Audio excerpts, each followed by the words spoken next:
Struktural dan Ibu dosen Fakultas Hukum Universitas Muhammadiyah Malang. Dan yang kami banggakan teman-teman mahasiswa yang semangat ya turut hadir di dalam kuliah pakar hari ini. Sebelumnya mari kita panjatkan puji dan syukur kehadirat Tuhan Yang Maha Esa. Berkat limpahan kasih sayangnya tentunya kita dapat bisa berkumpul dalam acara kuliah pakar dengan tema perkembangan hukum kepailitan dan PKPU di Indonesia hari ini. Saya ucapkan selamat datang kepada para pemateri kita hari ini dan juga teman-teman mahasiswa yang berbahagia. Demi kelancaran dan keberkahan acara hari ini, mari kita buka acara ini dengan mengucap basmalah. Bismillahirrahmanirrahim. Baik, sesuai tema untuk hari ini di dalam kuliah praktisi hari ini kita akan membahas lebih lanjut bagaimana terkait PKPU dan kepailitan. Nah, sebelum masuk sesi materi, kita perlu tahu ya bagaimana hubungan antara PKPU dengan kepailitan. Nah, tentunya PKPU ini merupakan salah satu upaya penataan kembali hutang dan penyelesaian masalah keuangan yang dialami oleh suatu perusahaan benar-benar dinyatakan pailit. Nah, dengan adanya mekanisme PKPU ini tentunya diharapkan ya perusahaan yang awalnya mengalami kesulitan, dia memiliki peluang besar nih untuk memulihkan keuangannya. Nah, tentunya di dalam hukum kepailitan dengan PKPU ini juga sudah memiliki dasar hukum yang tercantum di dalam Undang-Undang 37 2004 dan hukum ini terus berkembang hingga saat ini. Sampai yang terakhir kita juga mengetahui ada surat keputusan Mahkamah Agung yang menjelaskan lebih lanjut bagaimana sih pedoman penyelesaian perkara kepailitan dan PKPU. Dan masih banyak lagi perkembangan-perkembangan hingga pada hari ini kita mengundang Prof. Rahayu Hartini sebagai pakar kepailitan dengan Bapak Wasis sebagai pemateri kita hari ini. Nah, untuk sesi pertama, nanti Prof. Rahayu Hartini akan menjelaskan tentang perkembangan hukum PKPU dan kepailitan di Indonesia. Nanti Bapak Wasis yang melanjuti untuk membahas, mengkaji lebih dalam bagaimana kepailitan dan PKPU dalam perspektif filsafat. Nah, di sini saya Istian Anggreni selaku moderator yang hari ini akan memandu acara hingga selesai. Nah, Bapak Ibu, agar diskusi hari ini dapat berjalan dengan lancar, maka nanti saya mohon Prof. Rahayu dan Bapak Wasis menyampaikan makalah selama 30 menit. Nanti kepada peserta yang ingin bertanya, kami beri waktu 15 menit setelah pemaparan materi selesai.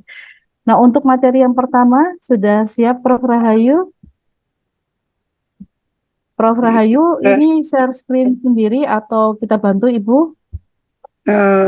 Saya coba share screen sendiri aja dulu. Nggih, waktu dan tempat kami persilahkan, Prof. Oke. Assalamualaikum warahmatullahi wabarakatuh. Waalaikumsalam warahmatullahi wabarakatuh. Adik-adik, ibu bapak semuanya yang ada di Zoom ini, mohon izin untuk saya share screen dulu, nggih.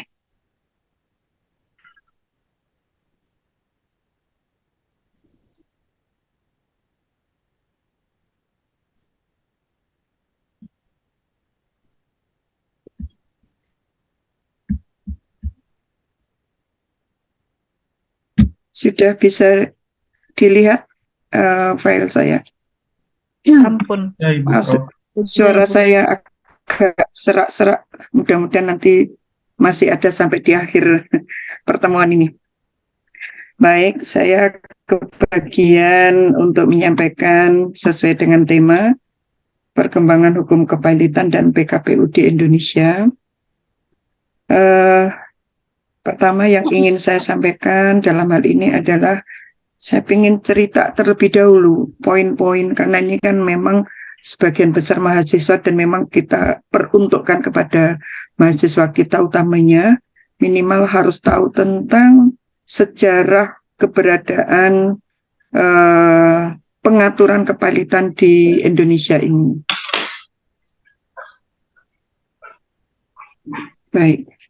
Saya mulai dari yang paling awal, bahwa mengenai undang-undang kepailitan ini sebenarnya kita masih mengacu kepada produk Belanda, karena kita dulu sebagaimana kita ketahui, kita pernah dijajah oleh Belanda, maka mengacunya pertama kali itu adalah kepada Undang-Undang Kepailitan Belanda, yakni pada tahun 1893, khususnya tanggal 30 September, yang mana di situ lahir adanya WVK atau KUHD, Wetboek van Kopenhandel, yang diterjemahkan di Indonesia menjadi Kitab Undang-Undang Hukum Dagang.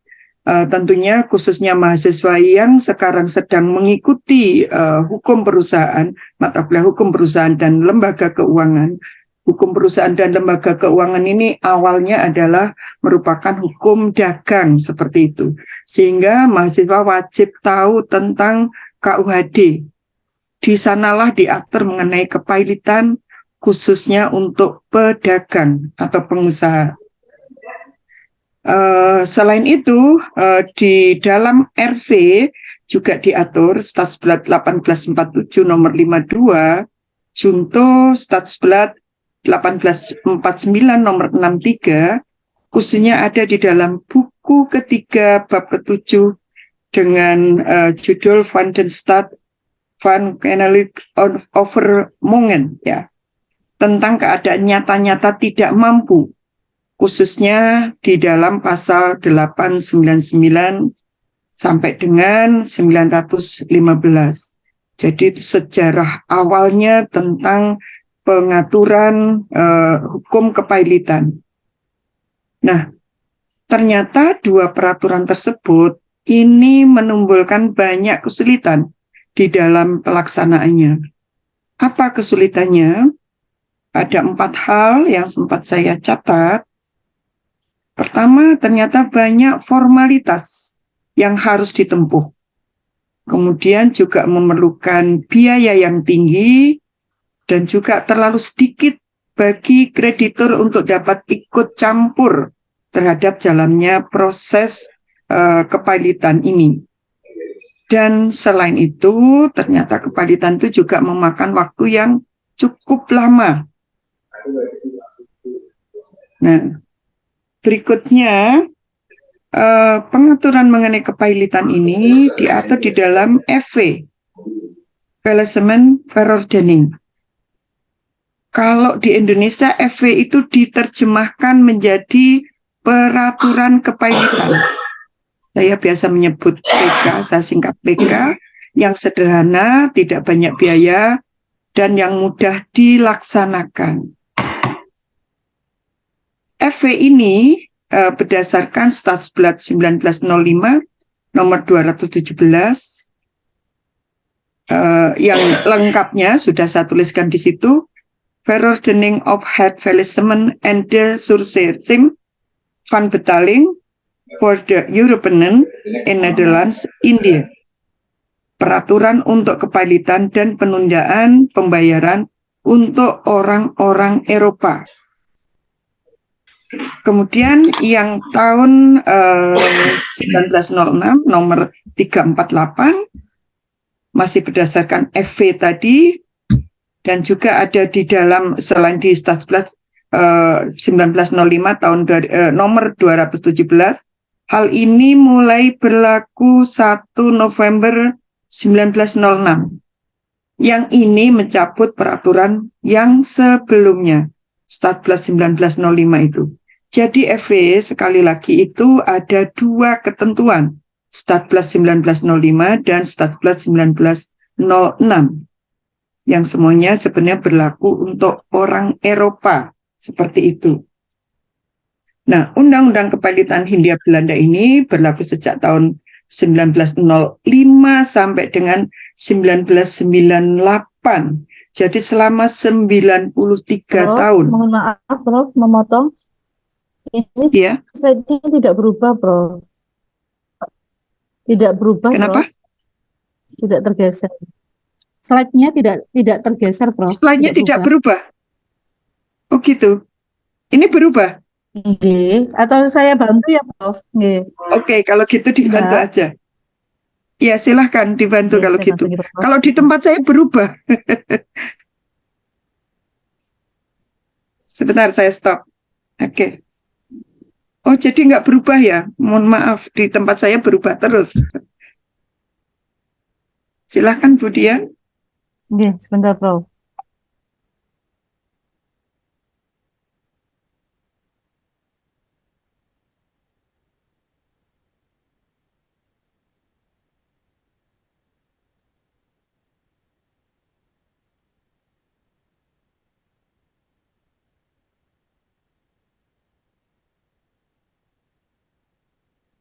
Lanjut,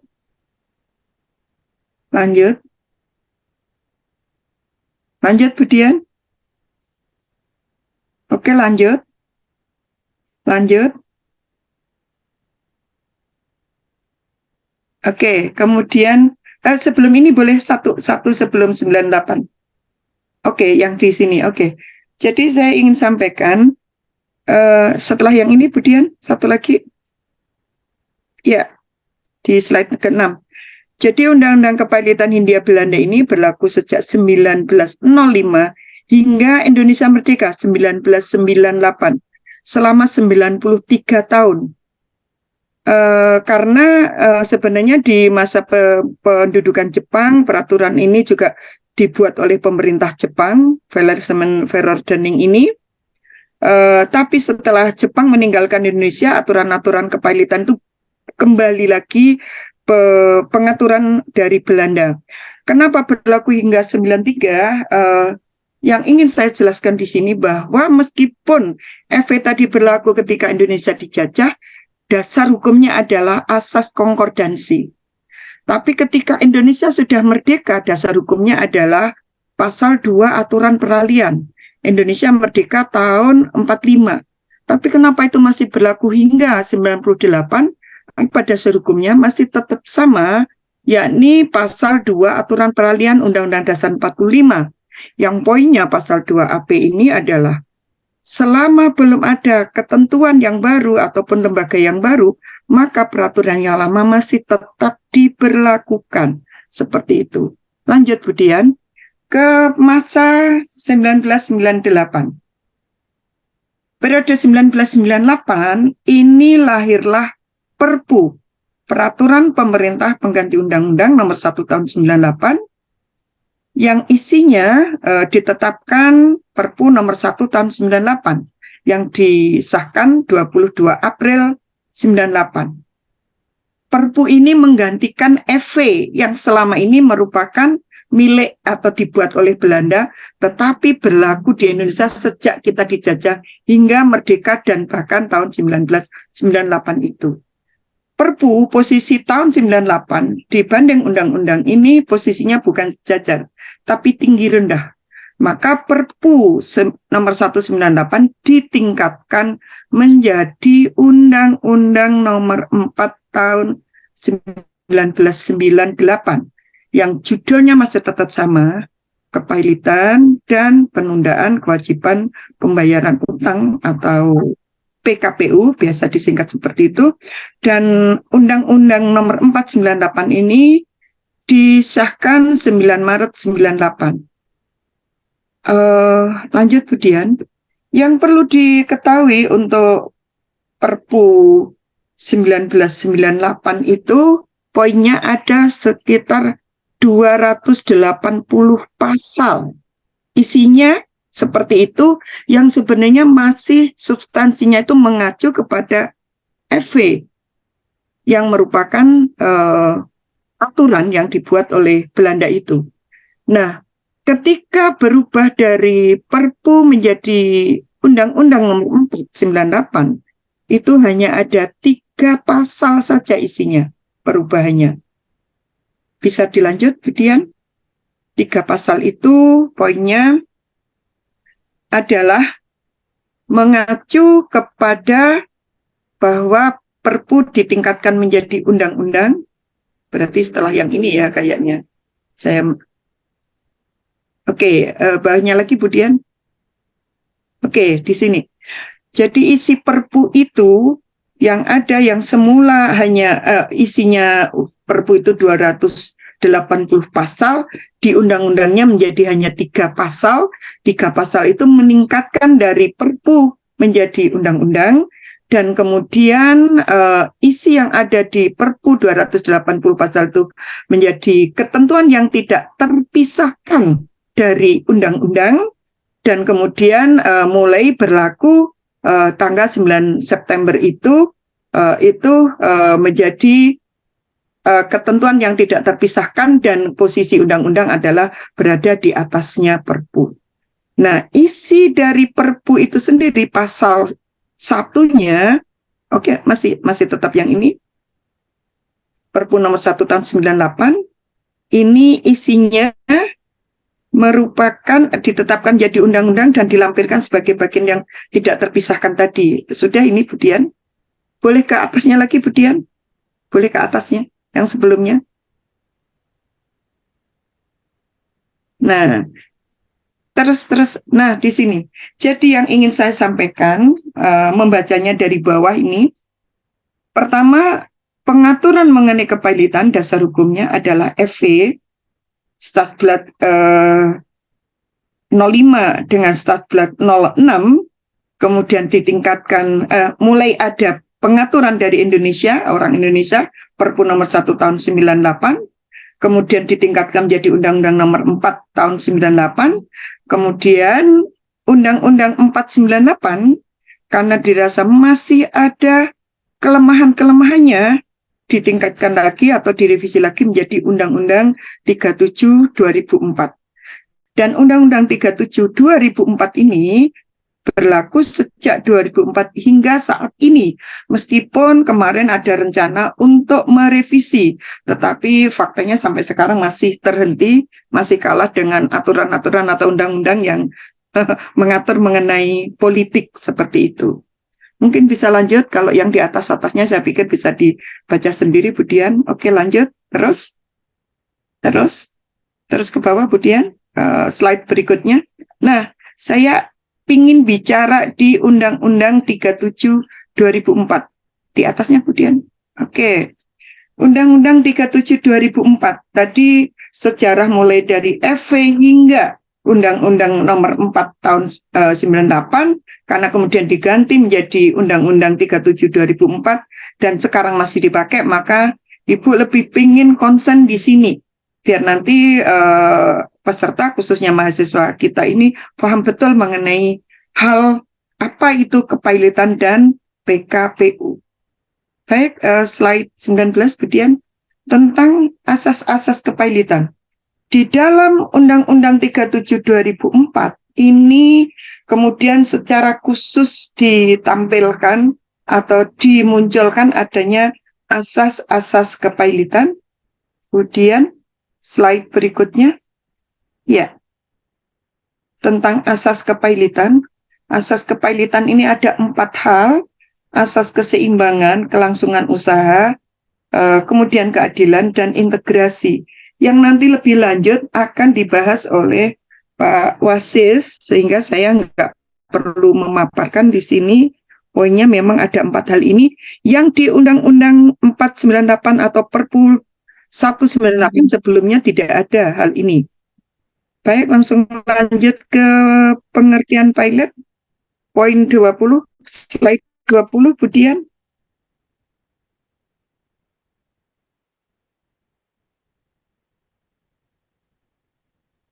Slide 20 tentang pengertian pilot.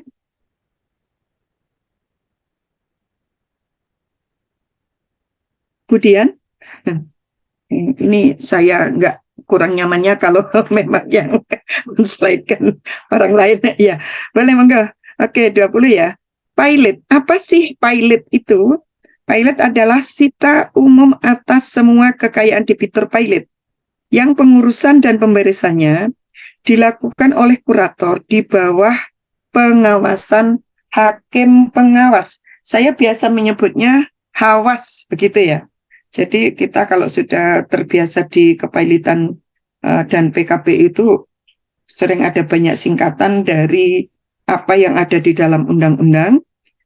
Ketentuan mengenai pengertian pilot ini sebagaimana diatur di dalam pasal 1 ayat 1 Undang-Undang Kepailitan dan PKPU. Sebenarnya ada agak perbedaan antara pengertian pilot di Undang-Undang 37 2004 dengan di yang sebelumnya Perpu nomor 1 tahun 98 dan juga yang sebelumnya ada di FW. Kalian yang kebetulan menempuh mata kuliah hukum ekonomi bisnis atau hukum perusahaan dan lembaga keuangan ataupun kepailitan, sebenarnya mengenai perbedaan setiap undang-undang Perpu FW, Perpu 1, Undang-Undang nomor 4, 98, dan Undang-Undang 37 2004, di sana sudah saya pilah betul perbandingannya, perbedaannya satu persatu, dan di sini saya maaf tidak akan menguraikan karena waktunya cukup singkat seperti itu. Baik, berikutnya tentang syarat pengajuan permohonan pilot. Apa itu syaratnya? Syarat yang utama, silakan nanti dibaca pasal 2 ayat 1 Undang-Undang 37 2004. Isinya atau intinya adalah bahwa debitor yang mempunyai 2 atau lebih kreditor dan tidak membayar lunas sedikitnya 1 utang yang telah jatuh waktu dan dapat ditagih, ini dapat dinyatakan pilot dengan putusan pengadilan, baik atas permohonannya sendiri, berarti si debitor, maupun atas permohonannya 1 atau lebih kreditornya. Jadi yang ingin saya jelaskan pasal 2 ayat 1 ini, pertama, kreditornya harus minimal 2 atau boleh lebih dari 2, mau 3, mau 100, mau berapapun boleh. Tapi nggak boleh cuma 1. Dan tadi kalau ada 2 kreditor misalnya, utangnya sudah harus jatuh tempo dan dapat ditagih. Apa harus keduanya? Tidak, cukup 1 saja sudah bisa menjadi syarat untuk bisa dimohonkan pilot. Dan ada 1 lagi ketentuannya yang penting, pasal 8 ayat 4, bahwa pembuktiannya sederhana atau sumir. Apa itu sederhana? Apa itu sumir? Asal pihaknya mengakui bahwa dia punya utang, maka sudah bisa. Meskipun utangnya tidak harus disebut, nggak ada persyaratan utangnya harus minimal 100 juta, 10 juta, nggak ada persyaratan minimalnya berapa. Seperti itu. Baik, lanjut slide berikutnya. Nah, kalau syaratnya seperti itu, pihak siapa saja yang bisa memohonkan pilot? Berarti yang mengajukan permohonan pilot itu siapa? Di Undang-Undang 37 2004, khususnya pasal 2 ayat 1 sampai dengan 5, itu adalah persyaratan pihak-pihak yang boleh mengajukan permohonan pilot. Pertama, yaitu si debitor itu sendiri. Ingat, debitor itu yang punya hutang. Ini hukum perdata, hukum jaminannya, hukum perjanjiannya harus masih ingat. Debitor yang punya hutang. Boleh juga yang kedua adalah kreditor atau para kreditor. Berarti yang punya piutang, yang mengutang nih wong Jawa. Nah, kreditor atau para kreditor. Kalau saya sebut para, berarti lebih dari 1 kreditornya. Yang ketiga adalah kejaksaan. Untuk kepentingan siapa kejaksaan? Untuk kepentingan umum. Maka kejaksaan ini bisa memohonkan untuk mempilotkan. Yang keempat adalah BI, Bank Indonesia. Dalam hal apa BI bisa mengajukan? Yakni ketika yang mau dipilotkan adalah perusahaan perbankan. Dan yang berikutnya, pasal 2 ayat 4, ini adalah ketika perusahaan yang mau dipilotkan, perusahaan yang bergerak di bidang pasar modal, lembaga sekuritas, dan lain sebagainya, ini adalah Bapepam. Kenapa harus Bapepam? Kenapa harus BI? Bapepam adalah Badan Pengawas Pasar Modal, adalah yang ngawasin berjalannya operasionalnya perusahaan di bidang pasar modal. BI, Bank Indonesia, adalah yang mengawasi seluruh lembaga perbankan ketika menjalankan kegiatan usahanya. Dan yang terakhir, pasal 2 ayat 5, ini adalah Menkyu, Menteri Keuangan. Untuk perusahaan apa yang harus Menkyu yang mengajukan ketika ini perusahaan yang bergerak di perusahaan asuransi, reasuransi, dapen, dana pensiun, BUMN yang bergerak di bidang publik. Nah, ketentuan ini semua ada di pasal 2 ayat 1, 2, 3, 4, 5. Di situ sudah saya tuliskan. Tapi ingat, ini semua menurut Undang-Undang Kepailitan. Undang-Undang Kepailitan 37 2004. Kalau saya tanya sekarang ini sudah tahun 2023, apakah ketentuannya masih seperti ini? Tidak, sudah harus ada upgrade-nya, perubahannya. Undang-Undang Kepailitan belum berubah. Tetapi ingat, kita punya lex spesialis derogat lex generalis. Ada undang-undang yang mengatur hal-hal ini yang terbaru. Misalnya Undang-Undang OJK, Undang-Undang Asuransi. Itu nanti harus diperhatikan. Karena menurut Undang-Undang OJK, lembaga keuangan bank maupun non-bank, semuanya pengawasannya berada di OJK. Maka harus merefer ke undang-undang yang terbaru. Nanti silakan kalau nggak jelas boleh ditanyakan khusus tentang ini. Lanjut, Budian. Slide 23. Yang di atas tadi yang sudah saya jelaskan adalah pihak-pihak yang bisa mengajukan pilot. Sekarang siapa yang bisa dinyatakan pilot? Siapa saja? Ini silahkan difahami lagi nanti, khususnya yang sedang menempuh hukum perjanjian, hukum perdata, hukum dagang, hukum perusahaan, hukum kepilitan. Pada prinsipnya semuanya bisa diajukan untuk dipilotkan. Siapa itu? Orang perorangan, harta peninggalan atau harta warisan, perkumpulan perseroan holding company, penjamin, garantor, berarti hukum jaminan, badan hukum siapapun bentuknya badan hukum, PT, CV bukan, PT, koperasi, yayasan, BUMN, that can do to go to pilot, ya, ke perusahaan atau ke pengadilan niaga. Kemudian perbankan, perusahaan efek, perusahaan asuransi, reasuransi, dapen, BUMN, BUMD. Jadi semuanya bisa terkena pilot, itu prinsipnya. Baik, lanjut Budian. Nah, sekarang bagaimana pengajuan permohonan pilot? Ini sangat penting khususnya yang sedang belajar hukum acara. Terlebih acara perdata khusus dan lebih spesifik lagi untuk kepailitan dan PKPU. Bahwa permohonan pernyataan pilot ini diajukan ke ketua pengadilan. Tentunya di sini nanti pengadilannya adalah pengadilan niaga sebagaimana diatur di dalam pasal 6 ayat 1 UUK. Ya. Pengadilan niaga ini merupakan peradilan khusus di bawah peradilan umum, khususnya nanti di pengadilan kelas 1A. Tapi juga enggak semua pengadilan kelas 1A mesti ada pengadilan niaga.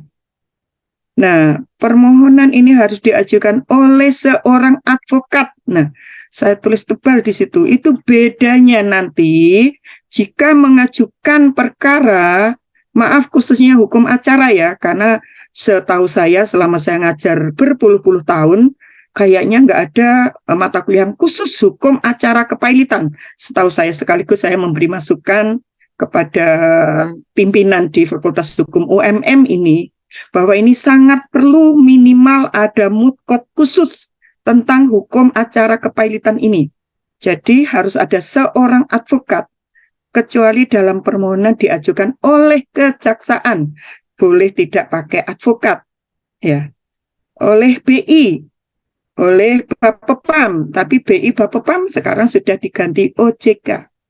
Nah, disitulah nanti pentingnya para advokat juga mempelajari hukum tentang pengadilan niaga jika mau menyelesaikan kasusnya ke pengadilan niaga, khususnya kepailitan dan PKPU. Di mana diajukannya? Nah, ini diajukan di domisili hukum termohon pailit. Ingat, termohonnya, bukan pemohonnya. Kemana itu? Ke 5 wilayah pengadilan niaga. Sudah saya tulis, pengadilan niaga.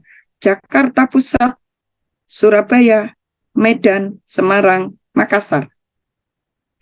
Hukum acara yang berlaku apa? Hukum acara yang berlaku adalah hukum acara perdata kecuali ditentukan lain dan Undang-Undang Kepailitan dan PKPU. Artinya apa? Berarti gunakan pertama kali bukan hukum acara perdatanya, tapi gunakan pertama kali adalah Undang-Undang Kepailitannya. Jika UUK tidak ngatur, maka baru kembali ke lex generalisnya, hukum acara perdata. Jadi mau tidak mau 300 pasal lebih harus sudah pernah dibaca jika mau tahu tentang bagaimana hukum acara yang berlaku di pengadilan niaga, khususnya untuk kepailitan dan PKPU.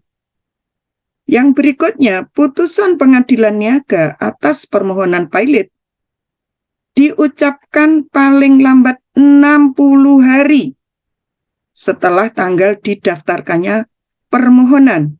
Nanti cek di pasal 8 ayat 5. Rincian waktu acara, nanti cek juga di pasal 6, 8, 9.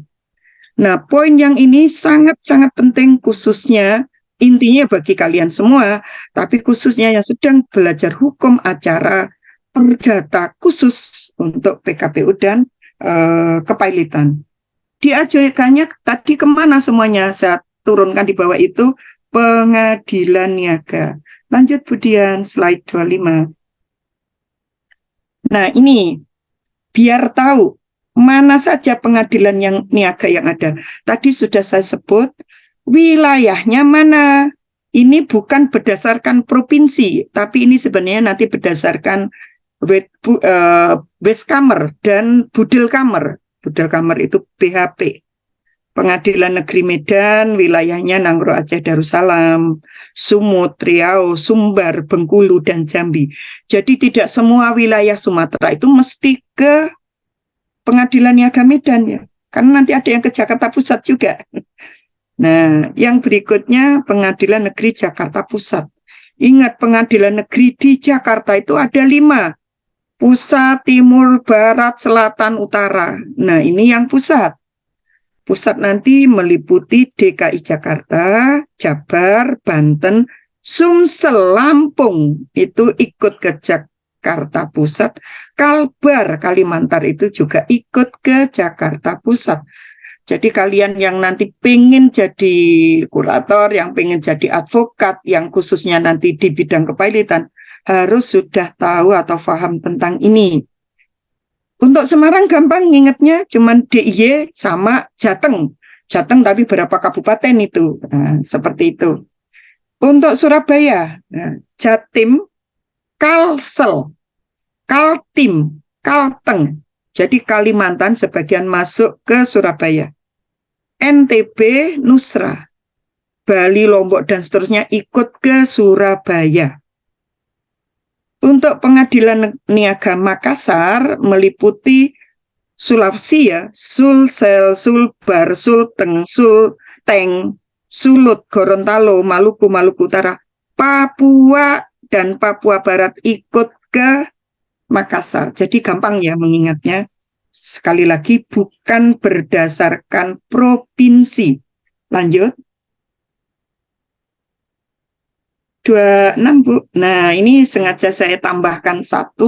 Sebenarnya kemarin saya tambah banyak, tapi waktunya nggak cukup ya udah saya tambahkan ringkesnya. Jadi tadi yang saya jadikan catatan tentang 5 pengadilan niaga itu sebenarnya awalnya berasal dari di mana BHP, Balai Harta Peninggalan itu yang ada di Indonesia itu ada di wilayah ini, yakni wilayah Medan, Jakarta, Semarang, Surabaya, Makassar. Insya Allah sampai saat ini gedungnya pun masih ada dan sebagian masih tidak dirombak sama sekali karena itu sebagai museum ya juga ya. Sebagai museum karena sempat juga ketika saya seminar diminta menjadi narasumber ANRI Museum Nasional Republik Indonesia justru menggali tentang BHP Budelkammer Westkammer ini. Oke, lanjut. Kemudian slide 27. Nah, saya ulas sekali lagi tentang pemeriksaan permohonan pilot. Karena inilah nanti bedanya permohonan di pengadilan niaga khususnya kepailitan dan PKPU dengan pengadilan-pengadilan negeri atau peradilan umum yang lainnya. Pertama, tentang pendaftaran permohonan pilot. Tadi sebenarnya sudah saya udah di atas. Bahwa permohonan pernyataan pilot didaftarkan di pengadilan niaga yang meliputi domisili termohon. Garis bawah itu, termohon. Saat pendaftaran, permohonan langsung dilengkapi bukti-bukti dan diserahkan dalam waktu yang bersamaan. Nah, ini jauh berbeda dengan hukum acara perdata biasa.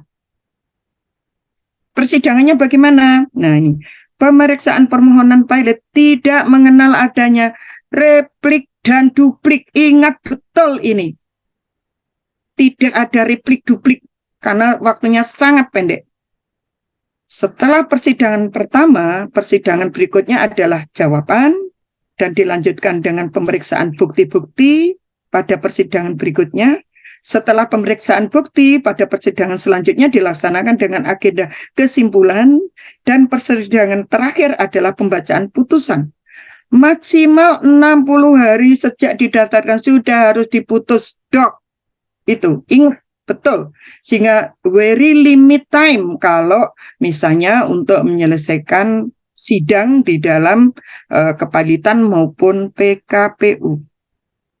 Untuk putusan permohonan pilot yang dikabulkan ini bersifat dan dapat dilaksanakan terlebih dahulu meskipun terhadap putusan diajukan adanya upaya hukum. Tolong ini juga ingat betul dicatat. Karena maaf juga ada beberapa pengacara, advokat yang tanya ke saya, Bunda, masa iya? Kan kita masih ada upaya hukum, kok bisa langsung dilaksanakan? Loh iya, yang bilang gitu bukan Bunda, tapi undang-undang. Makanya seorang advokat pun, kalau mau menyelesaikan kasus kepailitan, nggak bisa advokat gelundungan tanpa belajar, ikut pelatihan dan pendidikan tentang tentang kepailitan ini. Nah, ini menjadi penting dan sesuatu yang menarik sebenarnya. Baik, lanjut. Slide 28, kemudian. Ini waktu yang diberikan oleh undang-undang. Gampang ingatnya. 60 hari di pengadilan niaga, 60 hari kasasi, 30 hari PK. Oh ya, saya ingin sampaikan. Upaya hukum di dalam kepailitan itu cuman ada ini. Tidak mengenal upaya hukum banding. Nggak ada pengadilan niaga, tinggi niaga, nggak ada di Indonesia. Jadi pengadilan tingkat pertamanya di pengadilan niaga, 5 tempat tadi. Jika ada pihak yang tidak sepakat dan ingin melakukan upaya hukum, maka langsung kasasi. Diberi waktu juga 60 hari sudah harus diputus. PK, peninjauan kembali 30 hari. Sehingga total 60, 60, 30. 150 hari sudah inkrah. Inkrah tahu kan? Berarti sudah punya kekuatan hukum yang tetap. Nah ini kalau dibandingkan antara Perpu 198 kemudian Undang-Undang 498 dibanding dengan Undang-Undang 37 2004 ada bedanya. Dulu di Perpu dan Undang-Undang 498 itu waktunya sangat-sangat pendek. That only need 30 days, 30 hari sudah harus diputus. Nah, ternyata dalam praktek nggak cukup. Maka kemudian direvisi menjadi 60 hari di Undang-Undang 37 2004 itu. Itu. Lanjut slide berikutnya. Ini yang penting lagi. Kalau ternyata sudah diputus pilot, apa akibat hukumnya? Akibatnya adalah debitor kehilangan kewenangan dalam mengurus harta kekayaannya. Ngurus harta kekayaan. Kalau nikah lagi boleh nggak? Jadi anggota dewan boleh nggak? Bergerak dalam bidang paten. Boleh, nggak ada larangan. Yang nggak boleh ngurusi hartanya, asetnya. Seperti itu. Dan semua harta debitor berada dalam status sita umum. Disita semua. Nanti memang ada batasan-batasannya, harta yang dipakai untuk baju yang dipakai untuk keseharian enggak masuk yang disita. Tempat tidur, kursi yang dipakai untuk keseharian enggak boleh disita yang itu. Dan untuk mengurus kepentingan hukum harta kekayaan debitor ini wajib diwakili oleh kurator. Nah, mulailah kalian kenal kurator. Kurator di sini bukan orang yang ngampu ngurusin harta di museum, bukan yang itu yang dimaksudkan ya. Karena suatu saat ketika saya nulis di Legality, saya sempat berdebat kuat dan tidak ada yang ngalah. Karena di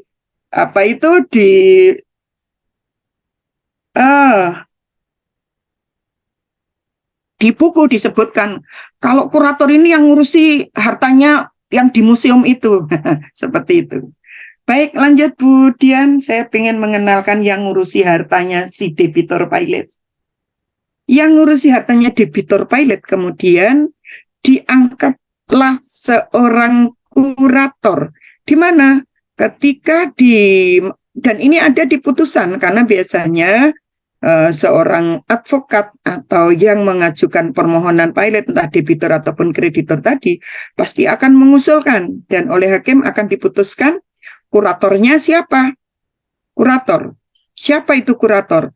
Kurator tugasnya mereka berwenang ngurusin dan melakukan pemberesan harta pilot. Sejak kapan? Sejak putusan pilot diucapkan. Ketentuan pasal 16 ayat 1. Diucapkan di Surabaya hari ini jam 9 pagi. Jam sekarang. Kapan berarti kurator akan mengurus? Nah, ini nanti dicek pasalnya ini. Mulai jamnya ada jam 00. Berarti 24.01 ya. Seperti itu. Ini beda lagi dengan kalau mahasiswa tanya ya berarti mulai hari ini Bu, pagi ini. Bukan. Atau mulai besok, bukan. Makanya nanti dicek. Karena nanti ada kaitannya dengan transferan harta atau aset yang ada. Itu kan kalau transferan kan bisa kapan saja, bisa tengah malam, bisa dini hari, dan lain sebagainya. Dan tugas utama kurator dalam hal ini melakukan pengurusan dan pemberesan harta pilot. Nanti cek pasal 16, pasal 69, UUK dan PKPU. Selain kurator juga masih ada satu lagi, hawas. Hakim pengawas. Siapa hakim pengawas? Hakim pengawas dengan hakim yang memutus di pilot dan PKPU sama enggak? Beda. Hakim pengawas nanti juga diangkat oleh majelis yang tugas utamanya mengawasi pengurusan dan pemberesan harta pilot. Berarti ngawasin siapa? Ngawasin kurator. Gitu. Oke, lanjut. Lanjut, Bu Dian, slide berikutnya. Oke, tadi kepilitan secara garis besar A sampai Z sudah saya sampaikan. Sekarang saya kenalkan PKPU. Penunjaan kewajiban pembayaran utang. Apa itu PKPU? Adalah suatu periode waktu tertentu yang diberikan oleh undang-undang melalui putusan pengadilan niaga, di mana dalam periode waktu tersebut kepada kreditor dan debitor diberikan kesempatan untuk memusyawarahkan cara-cara pembayaran utang-utangnya dengan memberikan rencana perdamaian atau compensation plan terhadap seluruh ataupun sebagian utangnya itu, termasuk apabila perlu merestrukturisasi utangnya tersebut. Sengaja saya beri warna yang berbeda, poin utamanya di warna yang berbeda itu untuk memudahkan kalian mengingat. Jadi PKPU ini merupakan semacam moratorium, dalam hal ini sebagai legal moratoriumnya. Seperti itu. Lanjut. Untuk PKPU, untuk mengingatnya, dasar hukumnya adalah dimulai di pasal 222 sampai dengan berakhir Undang-Undang Kepailitan. Pasal 222, gampang kan ingatnya? 2 kali 3 itu. Apa itu PKPU? Dan diajukan oleh siapa permohonan PKPU? Pertama, bisa oleh debitor yang mempunyai lebih dari 1 kreditor. Jadi lagi-lagi syaratnya minimal 2 kreditor atau lebih. Baik atas inisiatif sendiri atau sehubungan adanya permohonan pilot yang tidak dapat atau memperkirakan tidak akan dapat melanjutkan membayar utang-utangnya yang sudah jatuh waktu dan dapat ditagih dengan maksud untuk mengajukan rencana perdamaian yang meliputi tawaran pembayaran sebagian atau seluruh utangnya kepada kreditor. Cek nanti di ayat 2-nya.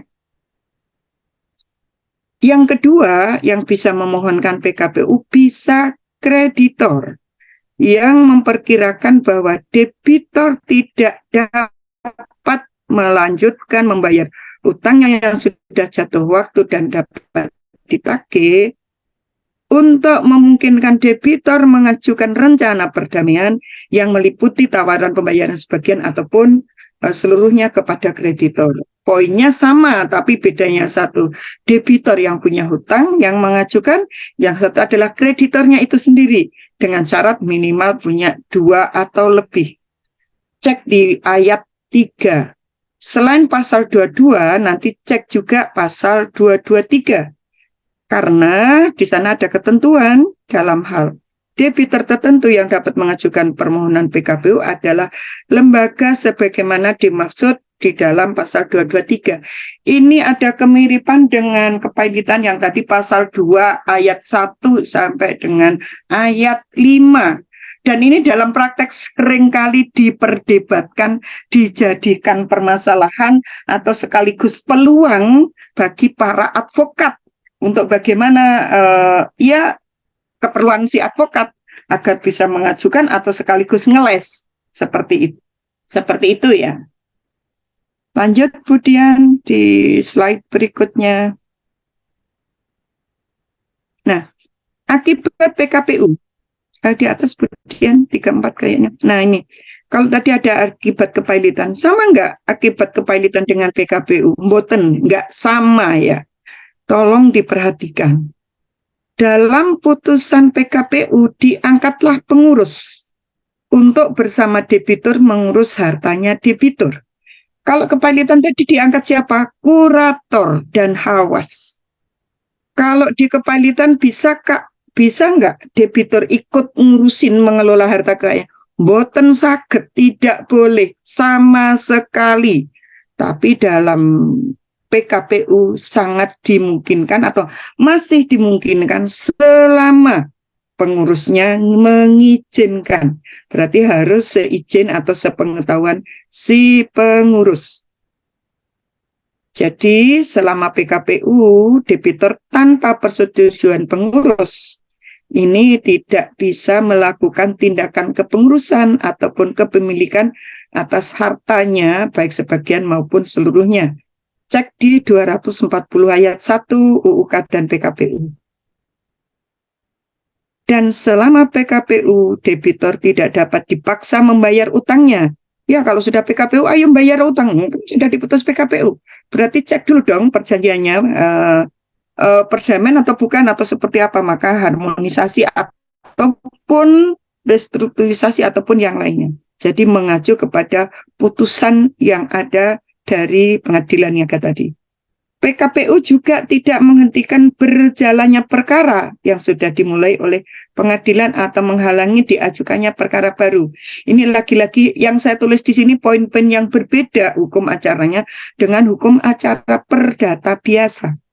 dan selama PKPU tidak boleh melakukan pembayaran utang kecuali kepada semua krediturnya. Kembali lagi untuk melakukan pembayaran sesuai dengan restrukturisasi yang sudah disepakati atau homologasi namanya nanti, atau perjanjian yang sudah disepakati oleh para pihak di dalam PKPU itu sendiri.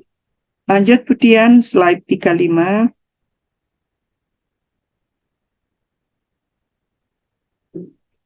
Kemudian slide berikutnya. Untuk tugas dan tanggung jawab pengurus, ini Budiannya kayaknya ada. Yang lain apa mendengarkan suara saya ya? Karena Budian kayaknya terhenti. Terputus, Prof, tapi sudah kembali. Sudah ya, Prof? Oh, sudah kembali. Sudah kembali. Tugas dan tanggung jawab pengurus, slide ke-35, Budian. Sambil mengingatkan ya, Prof, waktunya kurang lebih Ya, 5 ini menit. makanya, tolong slide 35. Oh, ini sudah terakhir ya, Prof. Oke, Prof. Lanjut, Prof. Iya, slide 35 itu slide terakhir. Ya, tugas dan tanggung jawab pengurus. Pertama, berarti ini di PKPU ya, mengumumkan putusan PKPU dan agenda PKPU tadi di media cetak. Di Kepahitan juga sama ya, biasanya di 2 media cetak nasional yang besar. Kemudian bersama-sama debitur melakukan pengurusan harta dan memastikan harta debitur untuk tidak dirugikan oleh tindakan debitur, dan juga melakukan verifikasi pajak dan pencocokan piutang, serta mengumumkan dan mengupayakan terjadinya perdamaian. Perdamaian itu berarti perjanjian antara debitur dengan kreditur di dalam PKPU itu, dan nanti kalau sudah disepakati, di perjanjian itu sudah ditandatangani, akan disahkan oleh hakim, namanya dihomologasi itu. Seperti itu. Dan untuk PKPU itu sebenarnya putusannya ada dua macam, PKPU tetap dan PKPU sementara. Kalau PKPU sementara waktunya hanya 45 hari, kalau PKPU tetap waktunya 270 hari. Lanjut Budian. Sudah cukup saya kira. Yang berikutnya itu tinggal biodata. Saya sudah ada semua, saya pikir nggak perlu saya sampaikan. Terima kasih, itu yang bisa saya sampaikan. Mudah-mudahan waktunya tidak banyak saya habiskan, dan nanti bisa dilanjut untuk narasumber yang berikutnya dan bisa selanjutnya diskusi. Terima kasih, saya kembalikan kepada moderator Budian. Assalamualaikum warahmatullahi wabarakatuh.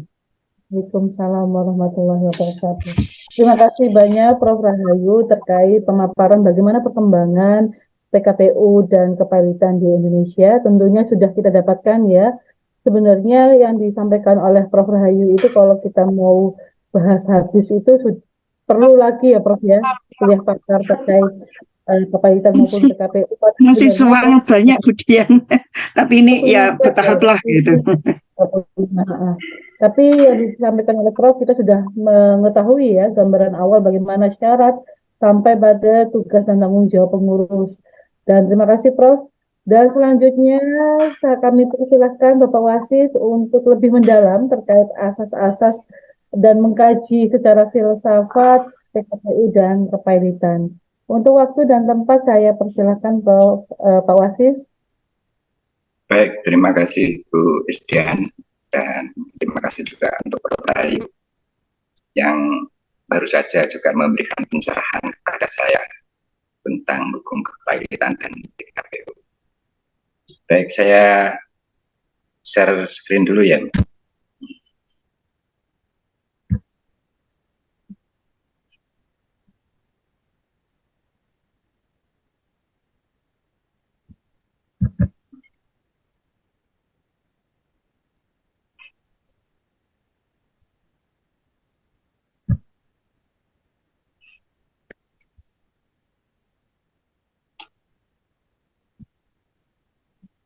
Sudah terlihat ya Bu Istian? Halo?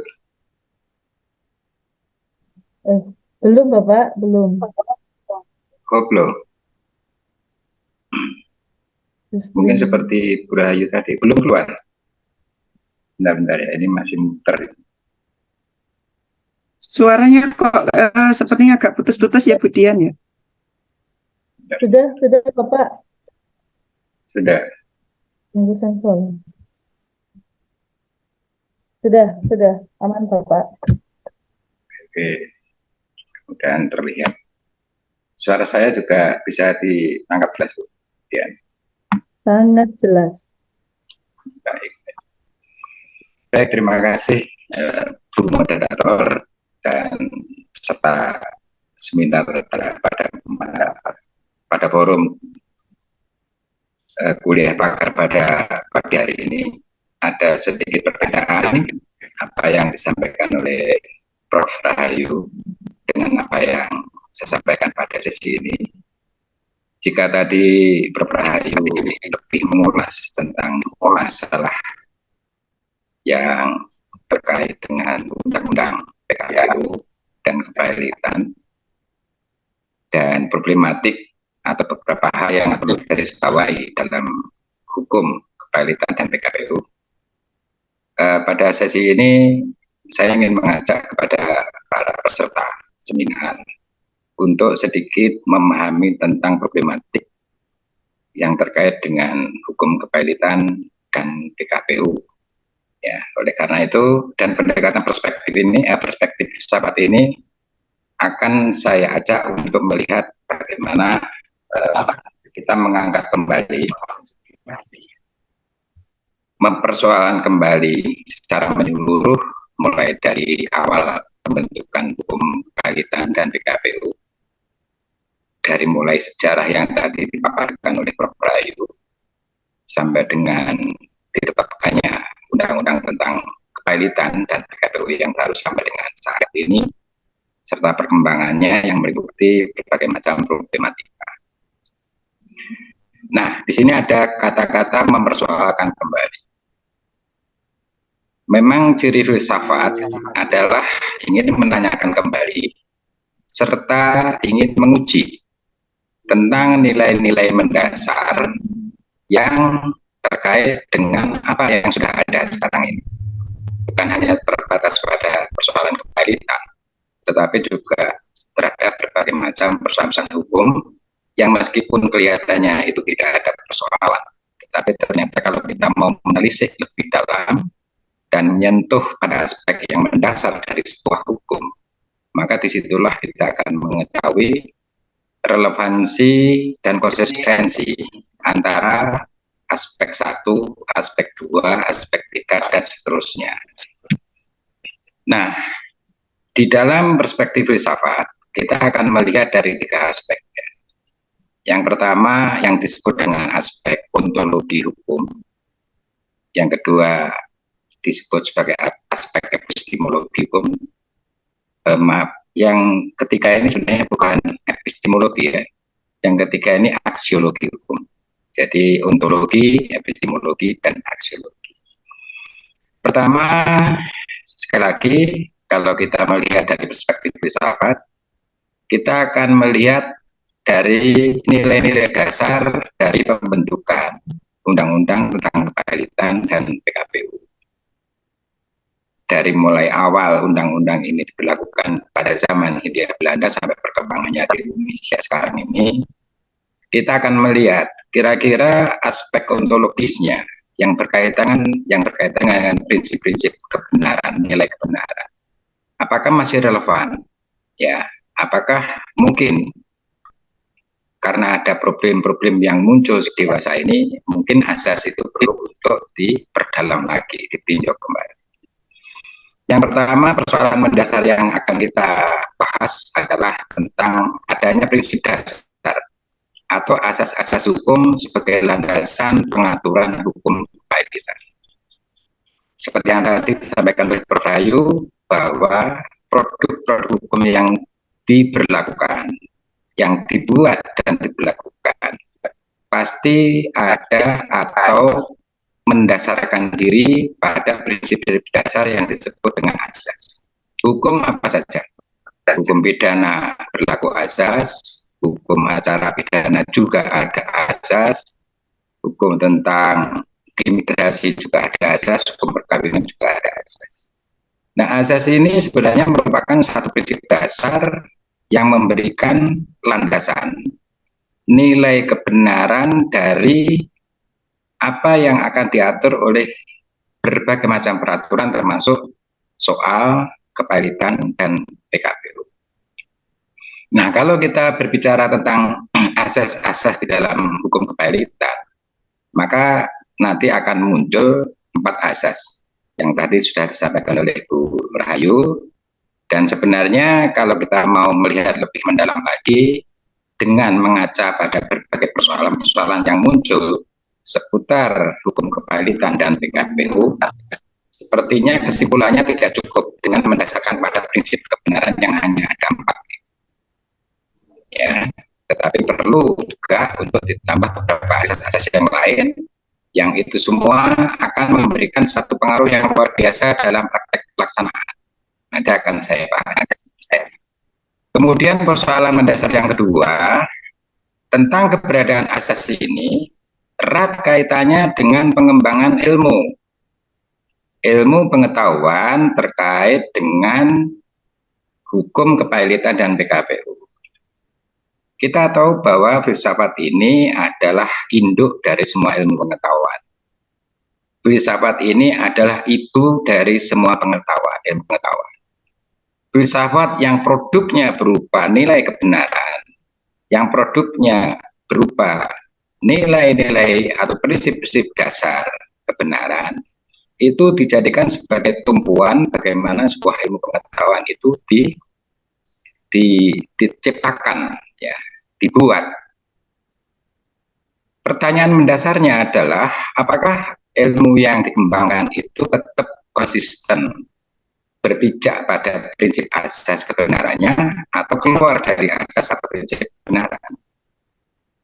Ya. Di dalam epistemologi juga akan melihat bagaimana produk-produk perundang-undangan itu dibuat.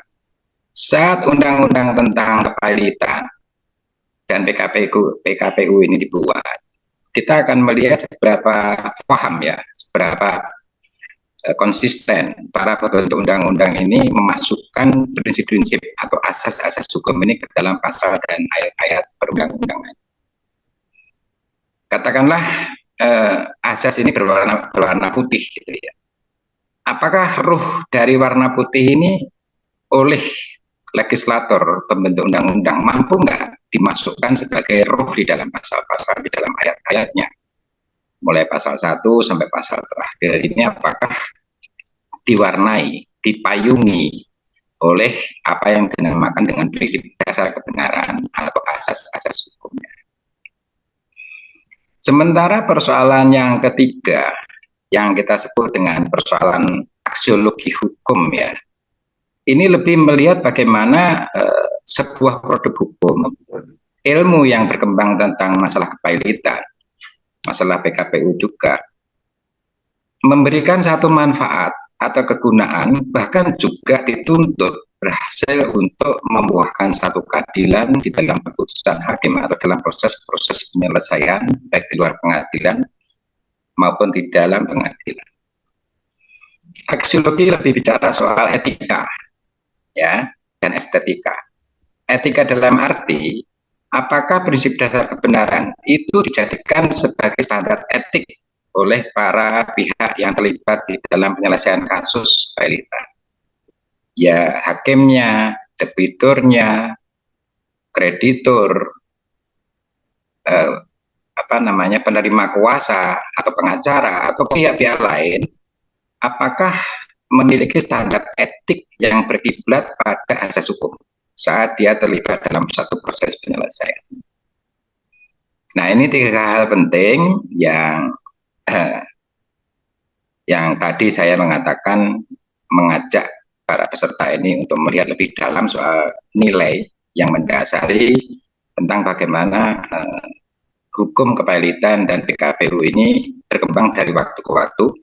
Ada nilai dasar yang harus dijadikan sebagai pedoman, dijadikan sebagai sumber filosofis dalam penyusunan dalam pengembangan teori sampai dengan suatu proses pengadilan itu sedang berjalan. Ini ada 4 asas ya, yang tadi sudah disampaikan oleh Prof. Rahayu.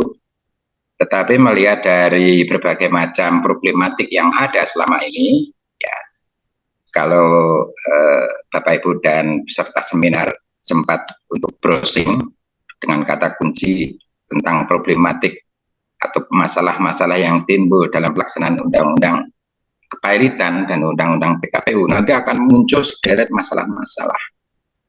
Dan masalah-masalah itu kita lihat dari aspek bagaimana keberadaan asas dalam undang-undang itu.